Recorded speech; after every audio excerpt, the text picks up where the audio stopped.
छात्रों, ढेर सारी शुभकामनाएं। आज इस वीडियो के माध्यम से मैं आप सबों को जैन धर्म के बारे में कुछ डिस्कस करना चाहता हूं।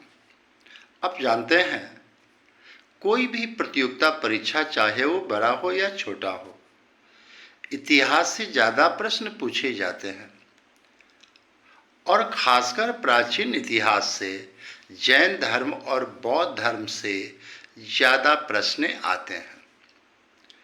आज मैं जैन धर्म के बारे में कुछ कहना चाहता हूँ। जैन धर्म के संस्थापक महावीर को माने जाते हैं। ऐसे आप जानते ही होंगे कि जैन धर्म में कुल 24 तीर्थकर थे। ऋषभदेव प्रथम तीर्थकर थे, पार्श्वनाथ 23वां तीर्थकर थे और महावीर 24वां और अंतिम तीर्थकर थे।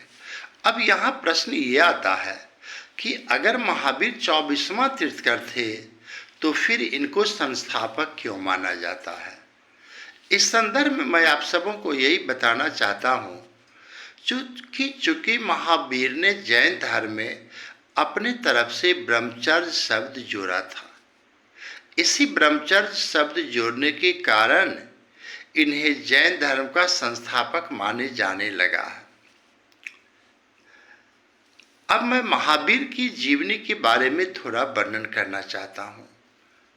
जैन धर्म के संस्थापक महावीर का जन्म 540 ईस्वी में वैशाली के कुंड ग्राम नामक गांव में हुआ था। इनके बचपन का नाम वर्धमान था। इनके पिता सिद्धार्थ और माता त्रिशला देवी थी। इनका विवाह यशोदा नामक लड़की से हुई और इन्हें एक पुत्री भी जन्म लिया जो अनुजा कहलाया या प्रिय दर्शना। महावीर बचपन से चिंतनशील थे। वे हमेशा किसी न किसी बात पर चिंतन करते रहते थे। ऐसी परिस्थिति में गृहस्थ जीवन जीते हुए 30 वर्ष की उम्र में घर छोड़कर भाग गए और ईश्वर में लीन हो गए। ऐसा कहा जाता है लगभग 12 वर्षों की तपस्या के बाद इन्हें ईश्वर की प्राप्ति हुई और 72 वर्ष के उम्र में इनकी स्वर्गवास पावापुरी में हुई। आज भी पावापुरी जैन धर्म के 24वें तीर्थकर महावीर के नाम पर ही जाने जाते हैं। अब जहाँ तक जैन धर्म के उपदेश की बात है तो इसके 5 उपदेश हैं। प्रथम, सत्य। जैन धर्म कहता है मनुष्य को हमेशा सत्य का अनुसरण करना चाहिए। सत्य के अनुसरण के बिना झूठ का सहारा कभी नहीं लेना चाहिए। कारण यह है, और किसी व्यक्ति या समाज को आप झूठला सकते हैं, आत्मा को झूठला नहीं सकते हैं। The other name of God is soul. Soul आत्मा है। जब भी आप कोई गलत काम करते हो, आत्मा तुरंत कहती है अच्छा ठहरो, करो, इसका दंड तो तुम्हें मिलेगा ही। दूसरा, अहिंसा। इसका तात्पर्य यह है कि मनुष्यों को किसी की हिंसा नहीं करनी चाहिए, चाहे वो मानव हो, पशु हो, पक्षी हो। आप कभी हिंसा न करें। जैन धर्म कहता है अगर आप हिंसा करते हैं, हिंसा करने के लिए उकसाते हैं, हिंसा करने के लिए प्रेरित करते हैं, इसका मतलब हुआ आपने हिंसा किया। इसलिए यह धर्म यह बताता है हर मनुष्य को अहिंसा की नीति अपनानी चाहिए। तीसरा है अस्थेय। इसका तात्पर्य है आप चोरी न करें, लालच न करें और ललचाएं भी नहीं।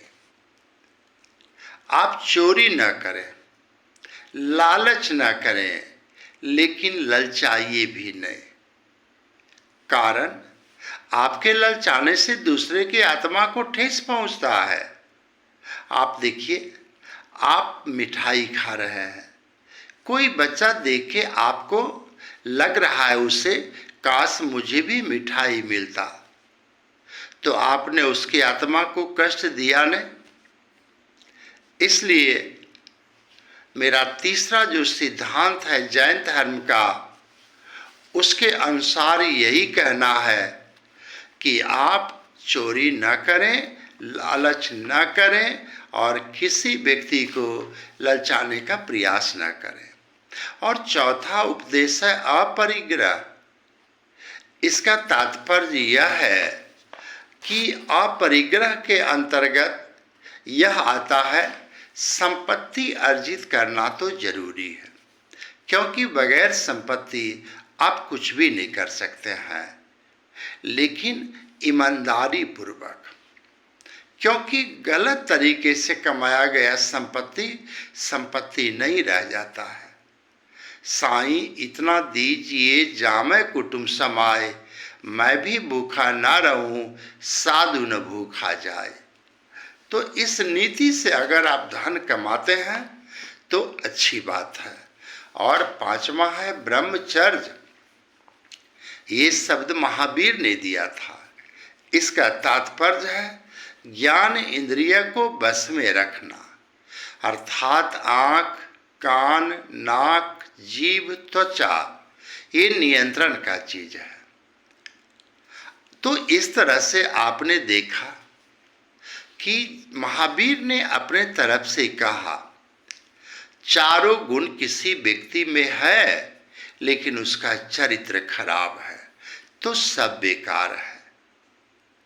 महावीर के मरने के बाद जैन धर्म दो भागों में बट गया, श्वेतांबर, दिगंबर। श्वेतांबर वैसे माने जाते हैं जो सफेद कपड़ा पहन के चलते हैं, और दिगंबर उन्हें माने जाते हैं जो प्रायः नंगा रहते हैं। तो आपने देखा कि वास्तव में अगर जैन धर्म के पांचों नियमों का अनुकरण कर ले तो मनुष्य से किसी प्रकार की गलती हो ही नहीं सकती है। यह सही है कि जैन धर्म का कुछ पतन हुआ है, लेकिन एक शिक्षक होने के नाते मैं बताता हूँ कि आज भी जैन धर्म के रास्ते पर अगर चला जाए तो जीने की मजा ही कुछ और होगी। अब मैं अगले वीडियो में बौद्ध धर्म के बारे में दूंगा। आज मैं इसी पर विराम ले रहा हूँ। Thank you.